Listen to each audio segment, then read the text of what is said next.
Hello बच्चों, मैं इमरान खान एक बार फिर से आपका IBN ऑनलाइन प्लेटफॉर्म पर हार्दिक स्वागत करता हूं। देखिए बेटा, जैसा कि आप लोगों के याद है, हम लोगों ने 12th क्लास की जो इनऑर्गेनिक केमिस्ट्री है उसका एक प्यारा सा चैप्टर स्टार्ट कर रखा है, जिसका क्या नाम है बेटा, D and A block elements. अगर आपको याद हो तो बेटा इस चैप्टर के अंदर हमने जो टॉपिक स्टार्ट कर दिया था वो टॉपिक था डी ब्लॉक तत्वों के सामान्य गुण। और बेटा सामान्य गुण में हमने पहला पॉइंट तो डिस्कस कर लिया था, वो था एटॉमिक साइज। फिर बेटा हमने दूसरा पॉइंट स्टार्ट कर दिया था और वो क्या था बेटा, आयनन एंथैल्पी, आयनाइजेशन एंथैल्पी। और अगर आपको याद हो तो बेटा आयनन एंथैल्पी की परिभाषा तो मैं आपको बता चुका हूं। क्या होती है आयनन एंथैल्पी की परिभाषा?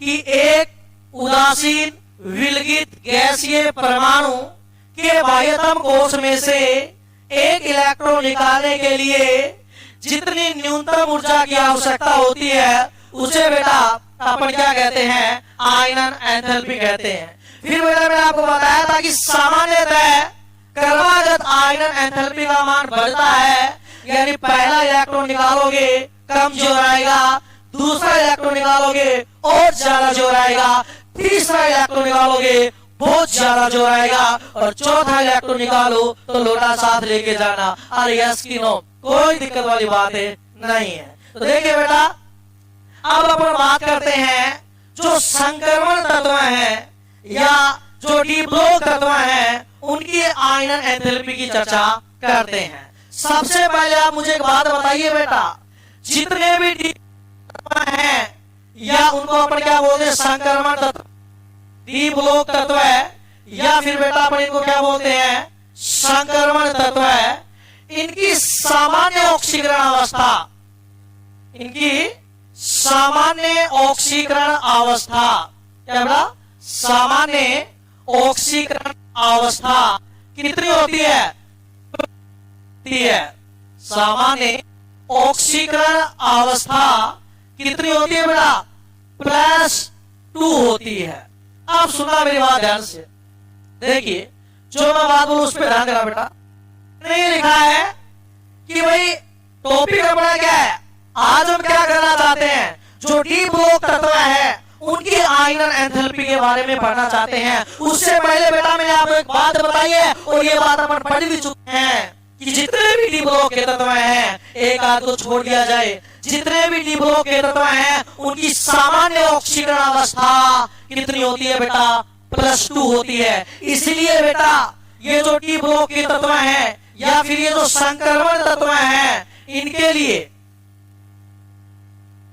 इनके जो द्वितीय आयनन एंथैल्पी, कौन सी बेटा? द्वितीय आयनन एंथैल्पी या द्वितीय आयनन ऊर्जा, जिसको अपन किससे लिखते हैं, IE2 से। द्वितीय आयनन ऊर्जा के मान ज्यादा महत्व रखते हैं, मान ज्यादा महत्व रखते हैं।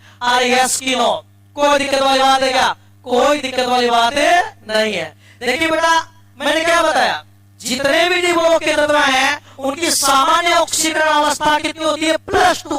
+2 का मतलब क्या है, उनके ऊपर चार्ज कितना होता है? +2। और चार्ज +2 कब आएगा? जब पहला इलेक्ट्रॉन निकले वो निकल गया, उसके बाद में दूसरा इलेक्ट्रॉन निकले, और दूसरा इलेक्ट्रॉन निकालने के लिए बेटा अपन जो ऊर्जा देना उसे तो अपन क्या कहते हैं, द्वितीय आयनन ऊर्जा। और चूंकि संक्रमण तत्वों की सामान्य ऑक्सीकरण अवस्था +2 होती है, इसलिए बेटा संक्रमण तत्वों के लिए जो द्वितीय आयनन ऊर्जा है के मान ज्यादा महत्व रखते हैं, मान ज्यादा महत्व रखते हैं। RS की नो, चलो भाई ये बात तो बेटा आपके समझ में आ गई। तो हम ज्यादातर जो बात करेंगे संक्रमण तत्वों के लिए वो IE2 की बात करेंगे, द्वितीय आयनन ऊर्जा करेंगे। कैसे?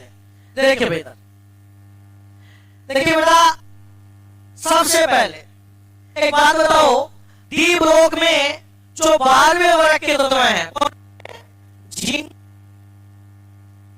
और ये जो पॉइंट बता रहा हूं ना बेटा, ये बहुत बहुत ज्यादा इंपॉर्टेंट है बोर्ड एग्जाम के लिए, ठीक है ना। जिंक, कैडमियम,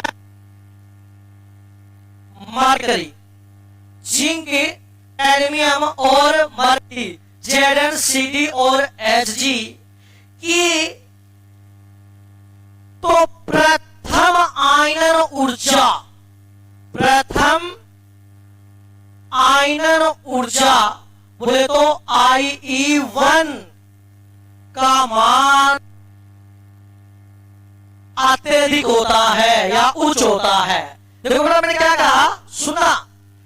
एक तरफ तो मैं क्या बोल रहा हूं कि संक्रमण तत्वों के लिए द्वितीय आयनन ऊर्जा के मान ज्यादा महत्व रखते हैं, लेकिन दूसरी तरफ बेटा मैंने स्टेटमेंट कह दिया है कि जिंक, कैडमियम की तो प्रथम आयनन ऊर्जा का मान ही ज्यादा होता है। इसका मतलब क्या हुआ कि जिंक, कैडमियम और मरकरी के बाह्यतम कोश में से पहला इलेक्ट्रॉन निकालने में ही बहुत ज्यादा जोर आएगा, बहुत ज्यादा ऊर्जा देनी पड़ेगी। आओ वजह जानते हैं, आओ इसका कारण जानते हैं। तो कारण जानने के लिए सबसे पहले मैं एग्जांपल लेता हूं बेटा किसका, जिंक का एग्जांपल लेता हूं।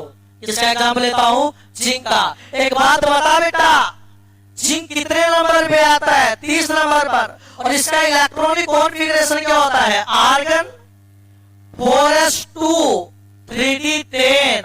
अगर आप ध्यान से देखोगे तो आपको पता चलेगा कि जिंक का जो इलेक्ट्रॉनिक विन्यास है, जिंक का जो इलेक्ट्रॉनिक विन्यास है वो एक पूर्ण पूरी, क्या बेटा, पूर्ण पूरी। आप देखो ना, इसका डी सबसेल है वो भी पूरा भरा हुआ है, और एस सबसेल है वो भी पूरा भरा हुआ है। तो मैंने क्या कहा कि जिंक, कैडमियम और मरकरी की तो प्रथम आयनन ऊर्जा का मान ही बहुत ज्यादा होता है। इसका क्या मतलब है, इसका ये मतलब है कि भाई बाह्यतम कोश में से अगर आप पहलो इलेक्ट्रॉन निकालेगा ना, तो पहलो इलेक्ट्रॉन निकालना खातिर भी उसका अपना लोटा की जरूरत पड़ जा, यानी बहुत ज्यादा जोर लगाना पड़ेगा, और बहुत ज्यादा जोर लगाना पड़ेगा। तो देखिए बेटा मैंने ये तो लिखा, जिंक, कैडमियम और मरकरी की प्रथम आयनन ऊर्जा का मान बहुत ज्यादा होता है।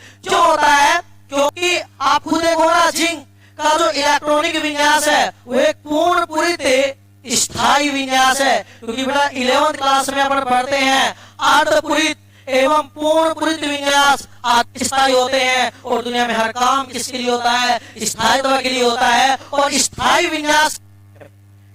विन्यास में से इलेक्ट्रॉन निकालने के लिए, स्थायी विन्यास में से पढ़ा होगा ना कि स्थायी विन्यास में से या स्टेबल कॉन्फ़िगरेशन बोल दो, इलेक्ट्रॉन पृथक करने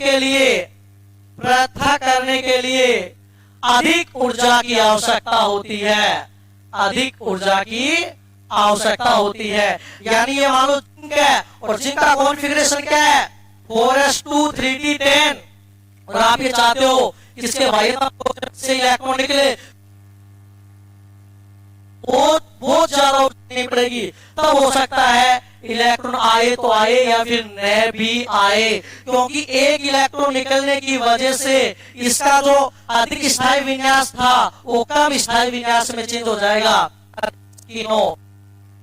कोई दिक्कत वाली बात नहीं है। पहले क्या था, ये ज्यादा स्थायी था, मोर स्टेबल था, जैसे इलेक्ट्रॉन निकाला क्या हो गया बेटा, लेस स्टेबल हो गया। अरे कोई दिक्कत वाली बात है क्या, कोई दिक्कत वाली बात नहीं है। आपको 1% भी टेंशन लेने की जरूरत नहीं है। हाँ, एक बात आप लिख सकते हो, लिख सकते हो कि भाई जो Zn है इनकी प्रथम आयनन ऊर्जा मान तो ज्यादा होता है, लेकिन इनकी द्वितीय आयनन ऊर्जा का मान क्या होता है बेटा, बहुत ही कम होता है, अल्प होता है। यानी इनमें से पहला इलेक्ट्रॉन निकालोगे तो ज्यादा जोर आएगा, लेकिन बेटा दूसरा इलेक्ट्रॉन आसानी से निकल जाएगा। क्यों, फॉर एग्जाम्पल आप ऐसे समझ लीजिए, मुझे जिंक में से दूसरा इलेक्ट्रॉन निकालना है,